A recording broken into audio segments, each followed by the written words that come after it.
हाँ हेलो। अब हम लोग जो व्यतिकरण की परिभाषा पढ़े हैं और हम व्यतिकरण का इसके बाद हम सैद्धांतिक विश्लेषण पढ़ेंगे। तरंग के रूप में कैसे उसको सैद्धांतिक विश्लेषण किया जाता है उसी चीज को हम लोग पढ़ेंगे। और देखिए आगे क्या होता है कि कैसे हम उसको सैद्धांतिक रूप से विश्लेषण करेंगे। मान लिया कि समान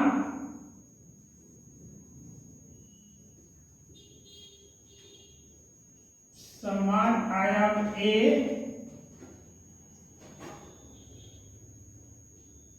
तथा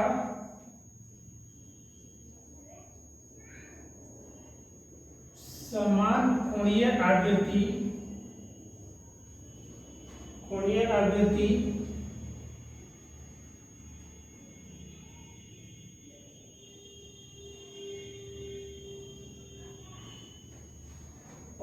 की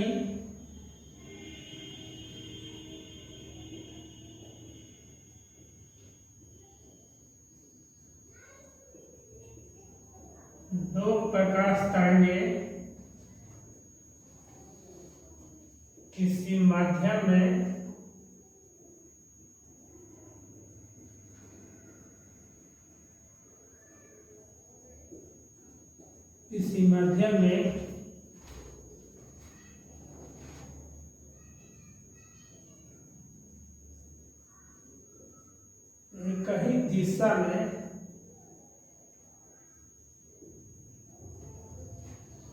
कहीं दिशा में गमन कर रही है।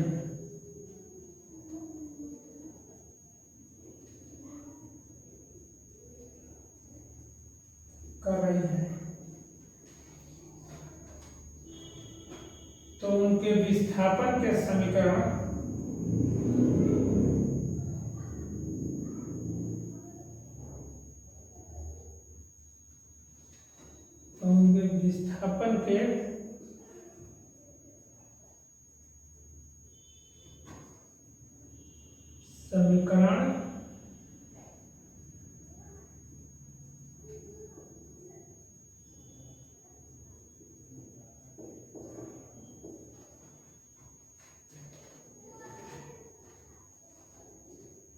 विस्थापन के समीकरण कौन कौन होंगे? y1 बराबर s sin ओमेगा t समीकरण 1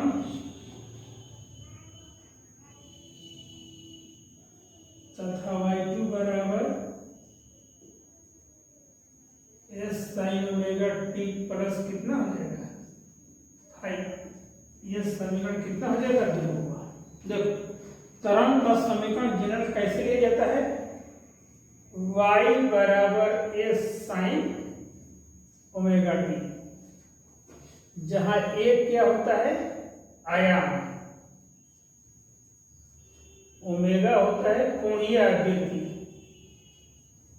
और y क्या होता है विस्थापन होता है। क्या होता है? विस्थापन होता है। और इसी आधार पर कोई भी तरंग का समीकरण हम क्या करते हैं लिखते हैं। तो देखो पहले तरंग का विस्थापन y की जगह पर y1 बराबर s sin ओमेगा t, दूसरा y2 s sin omega t plus 5, जहां फाई क्या होगा कलांतर है। कलांतर का मतलब होता है ये जो तरंग है उसे फाई कोण आगे की तरफ लीड कर रहा है, इसीलिए वहां क्या किया जाता है फाई क्या है कलांतर है। जहां फाई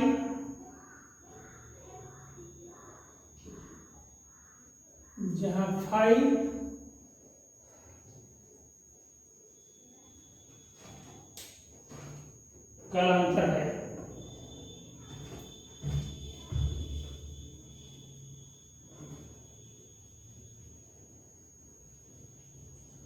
अब हम क्या करेंगे अध्यारोपण के सिद्धांत हम लागू करेंगे।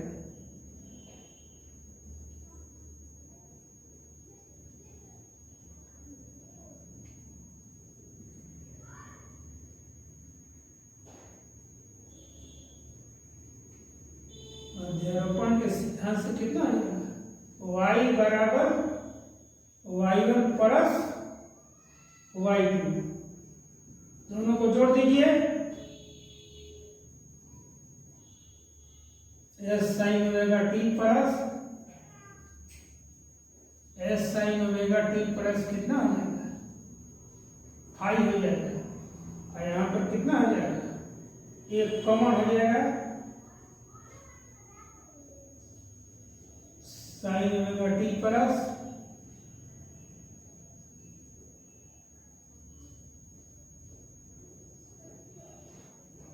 अब देखिए सूत्र लागू करेंगे।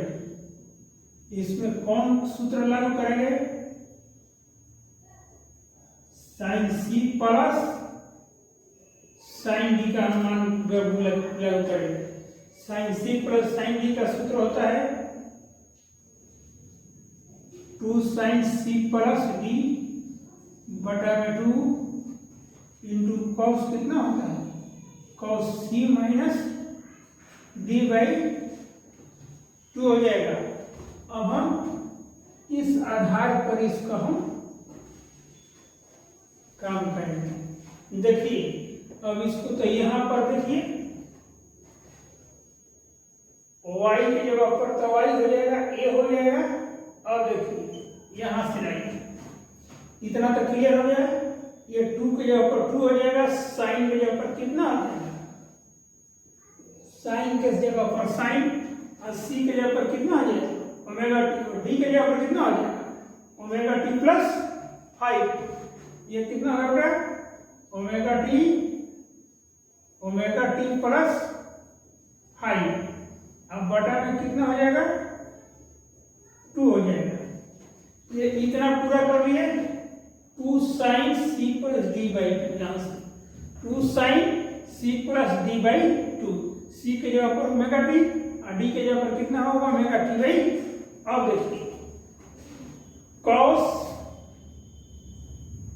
सी माइनस ओमेगा टी, अब इसके पहले, इस एंगल के पहले, डी के पहले माइनस लगा देंगे तो माइनस ओमेगा टी, और ये माइनस कितना हो जाएगा, 5 हो जाएगा, minus omega t minus 5 by 2 हो जाएगा। ये तो क्लियर हो गया। ये ओमेगा टी से ओमेगा टी कट जाएगा, तब कितना हो जाएगा, y बराबर 2s sine 2 omega t plus 5 by 2 into cos minus 5 by 2 हो जाएगा।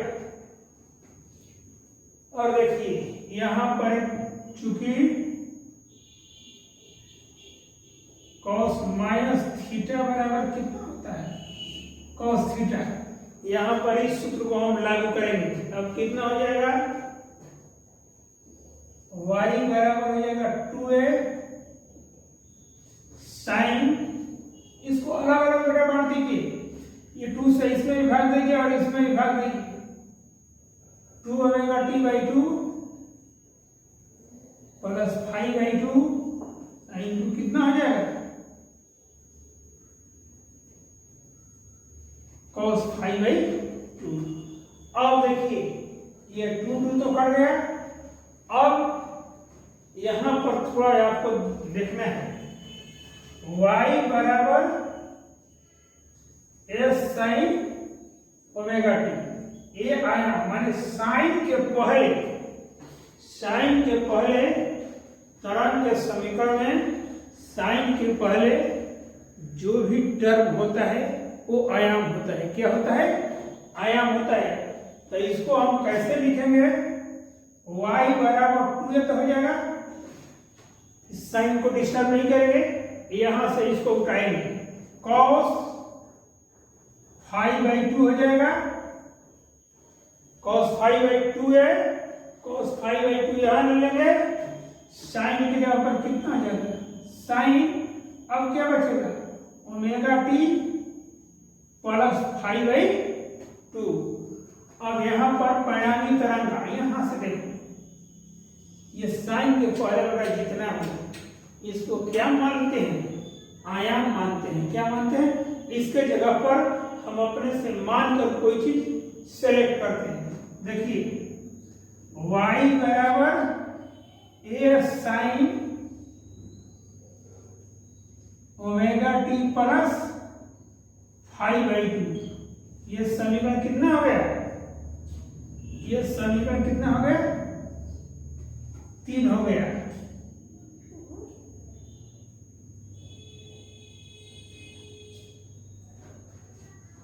जहां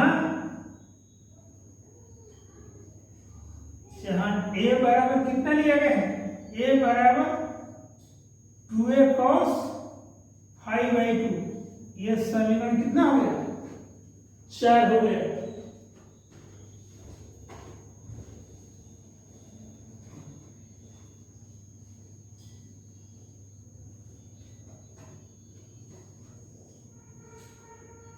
समीकरण 3 परिणामी तरंग का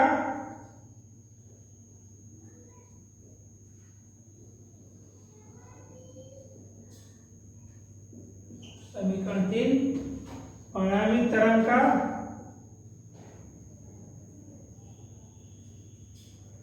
समीकरण है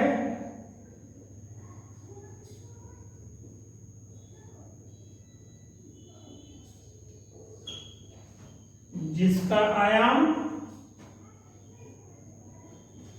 a बराबर 2a cos 5/2 है। इतना तो क्लियर, ये परिणामी तरंग का समीकरण ये है। इसको तुलना की, तुलना थोड़ा करके समझिए तो तरंग का समीकरण y बराबर a sin omega T, sine term के पहले जो होता है आयाम होता है। देखिए इसमें भी साइन के पहले बड़ा है, अब बड़ा ए का मान इतना है, साइन ओमेगा टी है, ओमेगा टी एंगल है, उसमें एंगल 10 डिग्री बेसी जोड़ दीजिएगा चाहे एंगल में। ये इतना किसका पहचान है, इतना बेटा एंगल का पहचान है, तो एंगल में बढ़ा दे चाहे घटा दे, एंगल एंगल रहेगा। तो ये क्या है, 3 जो है ये ओरिजिनल तरंग का रूपरेखा है, इसलिए 3 क्या है परिणामी तरंग का समीकरण। तब देखिए इसको आगे कैसे हल किया जाता है।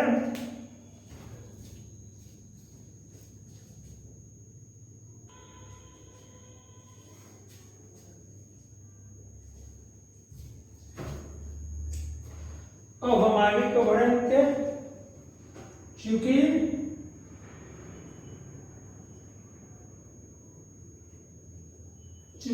तीव्रता I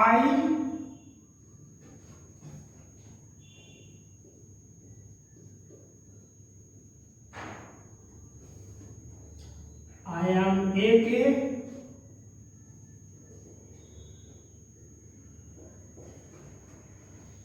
वर्ग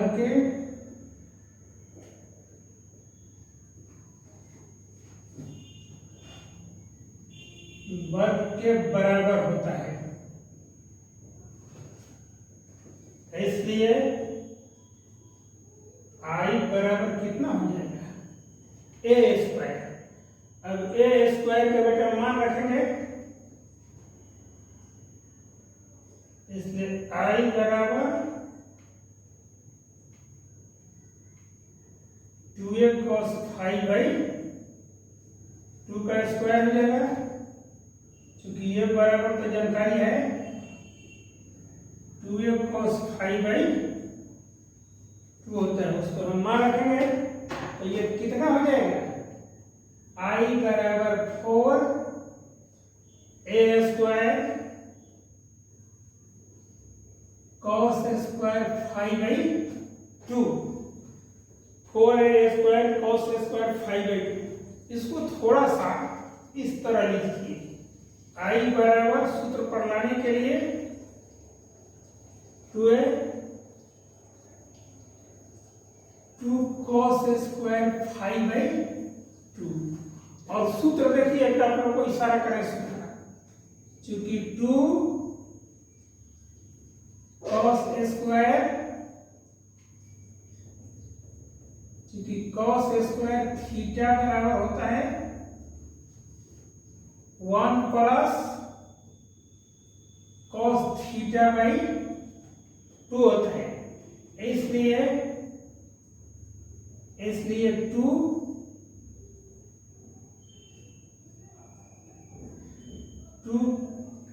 cos a² θ/2 बराबर कितना हो गया 1 प्लस cos थीटा।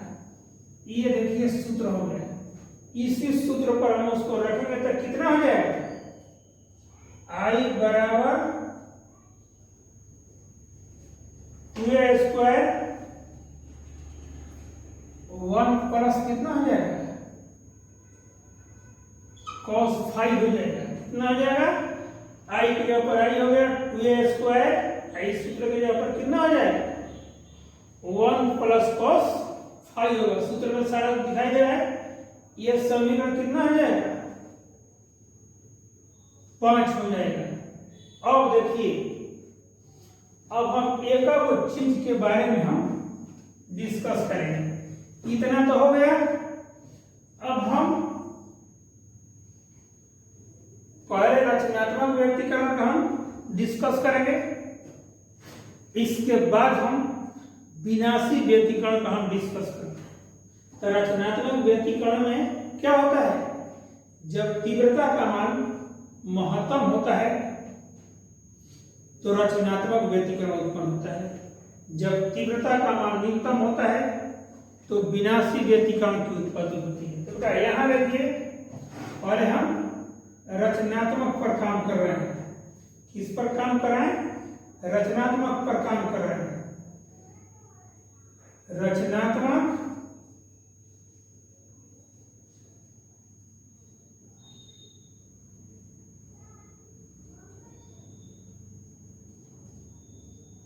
व्यक्तीकरण के लिए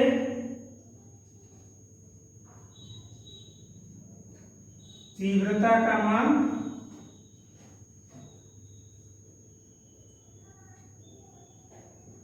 तीव्रता I का मान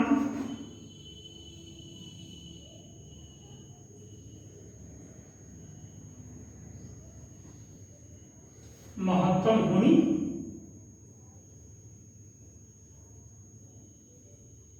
होनी चाहिए।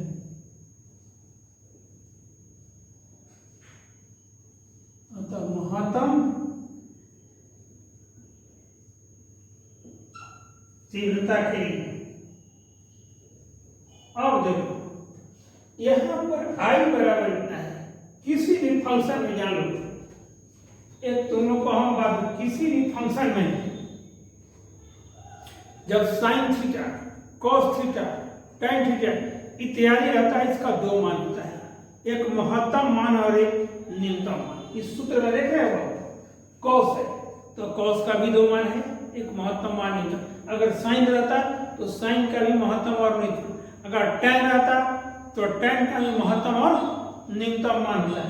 तो कॉस का महत्तम मान जानते हो कितना होता है, +1। कॉस का महत्तम मान +1 होता है और न्यूनतम मान कितना होता है, -1। तो cos फाई का मान अगर +1 के बराबर लिया जाए तो I महत्तम हो जाएगा, और cos फाई का मान -1 के लिए लिया जाए तो I का मान कितना होगा, न्यूनतम। अतः महत्तम तीव्रता के लिए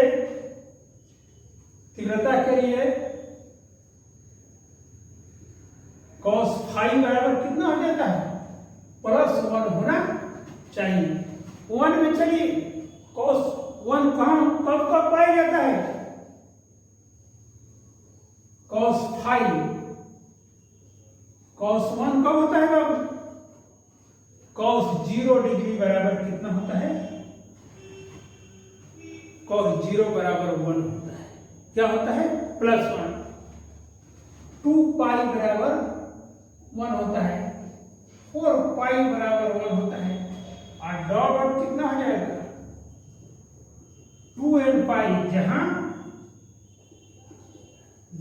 n बराबर कितना हो गया? 0 1 2 3 डॉट डॉट होगा। अगर हम इस nवां टर्म में अगर n की जगह पर 0 रखेंगे तो कितना होगा? 0 1 रखेंगे तो कितना होगा? 2 पाई 4 पाई इत्यादि किसके जगह पर होगा? +1 का मान होगा। तब इस पर हम कैसे करेंगे? cos 5 बराबर कितना आ जाएगा?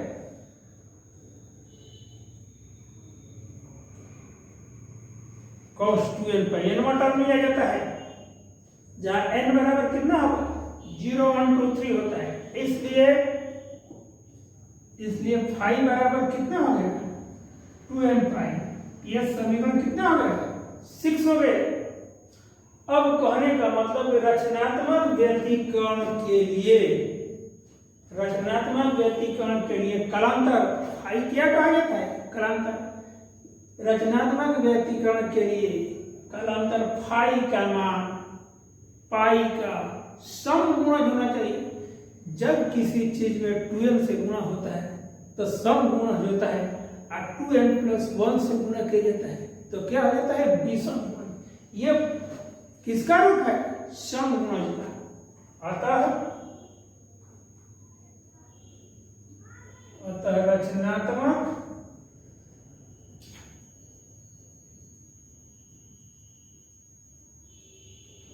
व्यतिकरण के लिए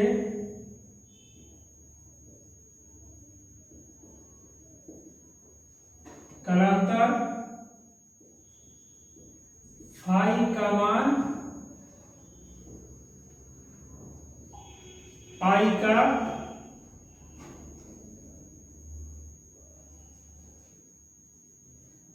समगुणज होनी चाहिए। अब किसका हम व्याख्या कर दिए? रचनात्मक व्यतिकरण की हमारे सामने क्या हो गई? व्याख्या हो गई। अब किस पर हम बात करेंगे? विनाशी व्यतिकरण की। और विनाशी व्यतिकरण में आई का मान क्या होना चाहिए? न्यूनतम होना चाहिए। तब हम क्या लगाएंगे? फिर विनाशी व्यतिकरण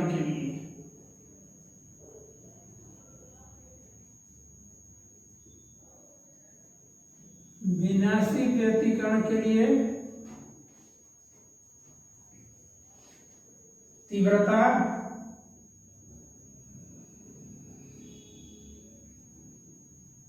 आई का मान न्यूनतम होनी चाहिए।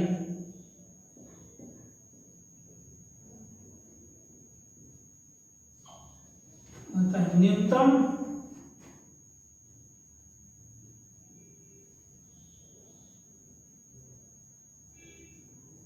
तीव्रता के लिए क्या होना चाहिए? cos फाई बराबर कितना होना चाहिए? -1। cos फाई किसके बराबर होना चाहिए? -1 के बराबर होना चाहिए। और माइनस में बाबू cos में क्या होता है? cos फाई बराबर cos पाई बराबर -1। cos पाई बराबर कितना होता है? -1। cos पाई बराबर -1। cos 3 पाई बराबर कितना होता है? -1। अब 5 पाई और डॉट कितना आ जाएगा? 2n + 1 पाई, माने विषम संख्या में होना चाहिए। जहां n बराबर कितना है? जहां n बराबर 0 1 2,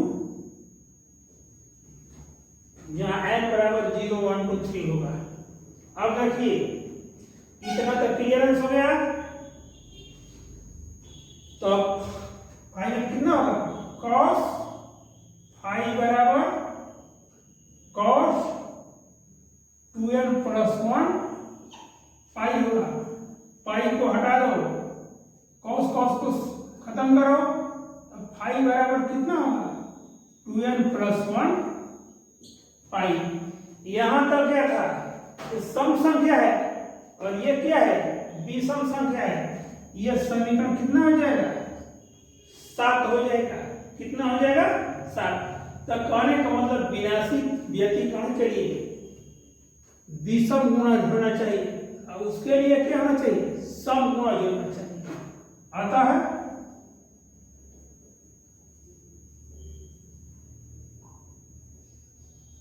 अतः विनाशी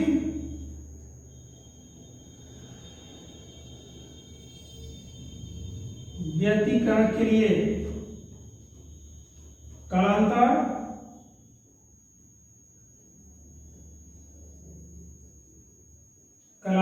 फाई का मान पाई का विषम गुणज होना चाहिए। अब हमने बता दिया कि जब कोई भी तरंग किसी माध्यम में गमन करती है तो उसमें दो चीज में परिवर्तन होता है, एक कोण में परिवर्तन होता है और पथ में परिवर्तन होता है। अभी हम कोण के रूप में हम परिवर्तन को आपको निकाल दिए हैं कि क्या क्या शर्त होगा। अब पथांतर के रूप में हम निकालेंगे जो थोड़ा सा बाकी है, देखिए आगे।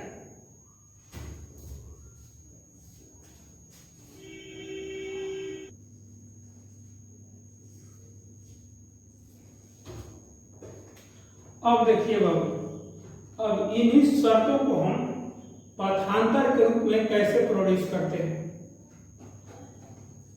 इन्हीं शर्तों को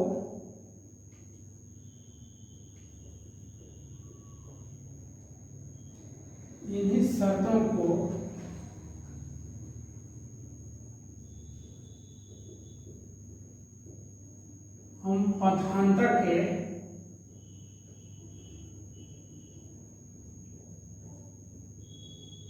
रूप में भी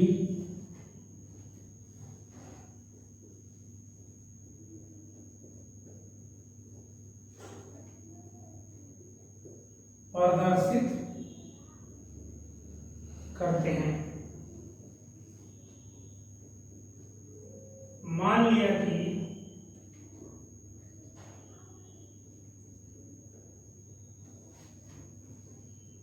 फाई कालांतर के लिए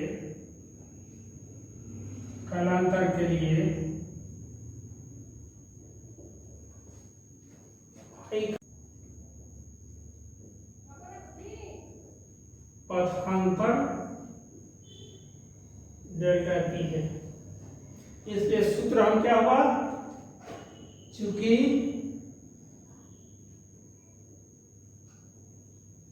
फाई कालांतर बराबर होता है ट्वाइस पाई बाई, जाकर देखना इसको, इसके पहले वाला वीडियो में पढ़े हैं, twice pi by lambda n2 कितना होता है पथांतर, वहां पर पथांतर x माना गया है, यहाँ पर कितना होगा डेल्टा p हो गया। इसमें सिंपल सूत्र क्या हो जाएगा,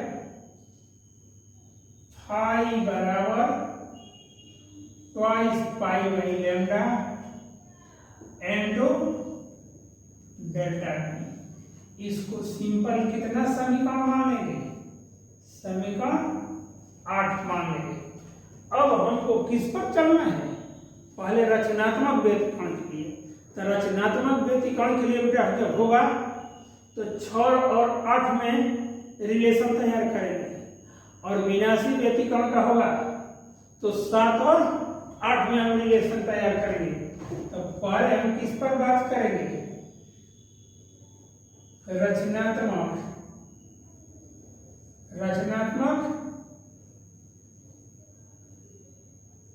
व्यतिकरण के लिए। तो रचनात्मक व्यतिकरण के लिए चलेंगे तो कितना हो जाएगा, समीकरण 6 6 तथा 8 से देख लो समीकरण 6 में फाई बराबर 2n पाई है, यहाँ फाई बराबर कितना है 2 pi by lambda into delta. देखिए तो 2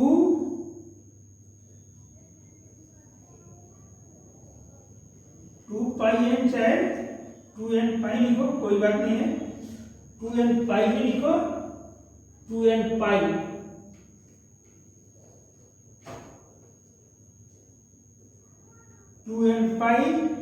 बराबर कितना हो जाएगा 2 पाई बाई लैम्डा इंटू कितना हो जाएगा डेल्टा।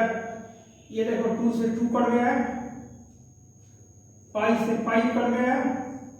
अब देखो डेल्टा पी बराबर बेटा कितना हो जाएगा, डेल्टा पी बराबर कितना हो जाएगा एन लैम्डा हो जाएगा। डेल्टा पी बराबर कितना हो जाएगा एन लैम्डा।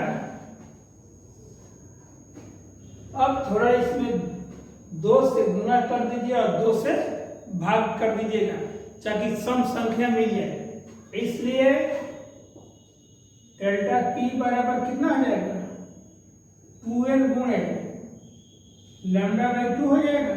देखो तो 2 से गुणा कर दिए हैं और 2 से क्या किए हैं भाग किए हैं। अतः यह कितना होगा, अतः रचनात्मक व्यतिकरण के लिए पथांतर डेल्टा पी को लैम्डा बाई 2 का समगुणज होना चाहिए। वहां कलांतर समगुणज का था और यहाँ क्या है पथांतर समगुणज होना चाहिए। अतः रचनात्मक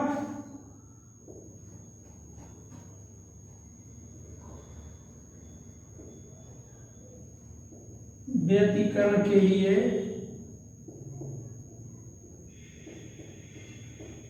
पथांतर डेल्टा पी को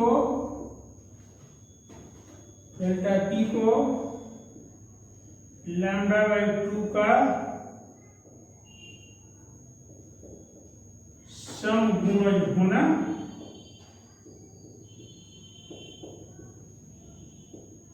चाहिए। ये किसके लिए हो गया, रचनात्मक व्यतिकरण के लिए हो गया। अब किस पर हम बात करेंगे, विनाशी व्यतिकरण के लिए।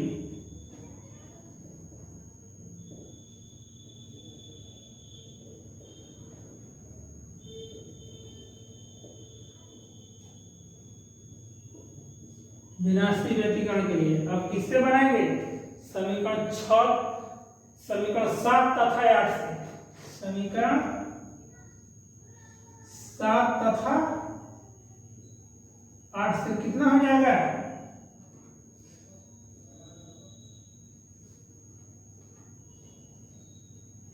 2n प्लस 1 2n पाई था ना, वहां पर कितना हो जाएगा 2n प्लस 1 पाई बराबर कितना हो जाएगा 8 कितना है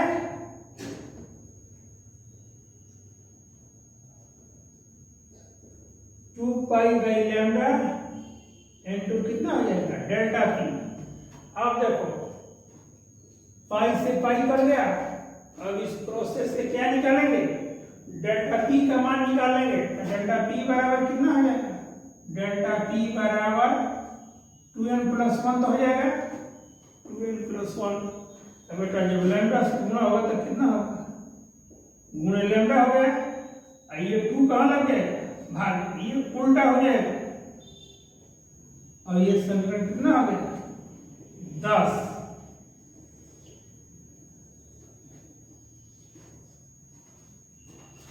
अब यहाँ पर वहां लैम्डा बाई 2 क्या है समगुणज है और यहाँ क्या है विसमगुणज है। अतः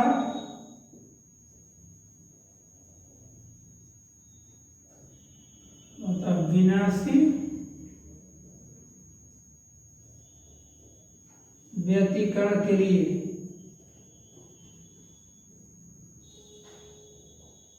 पथांतर को लैम्डा बाई 2 का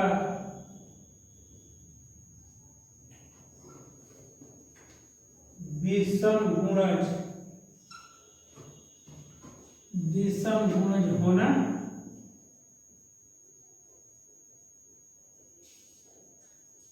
चाहिए। ये मैथमेटिक्स है बेटा, ये सबसे आसान होगा। आप लोगों को ये सूचना दिया गया है, बाबा फिजिक्स सेंटर का ऐप मार्केट में आ चुका है। आप लोग जितना है जल्दीबाजी डाउनलोड करके अपना रजिस्ट्रेशन करा लें, और ताकि आपका पढ़ाई सुचारू रूप से सही ढंग से चले। कुछ दिन के बाद 11 और आप लोगों को एक आग्रह किया जाता है कि जितने आपके यहाँ अगल बगल में 11 क्लास के बच्चे हों, पढ़ने वाले हों, उनका नाम और व्हाट्सएप हमारे यहाँ भेजने का प्रयास कीजिए, ताकि उनको भी जोड़कर एक बैच बनाया जाए और पढ़ाई आगे की तरफ कार्रवाई चालू की जाए। इस पर थोड़ा आप विशेष ध्यान दें और बच्चों में थोड़ा आप लोग ज़्यादा शेयर करने की कोशिश कीजिएगा कि बाबा फिजिक्स सेंटर का ऐप आ गया है, उसको डाउनलोड कर लीजिए।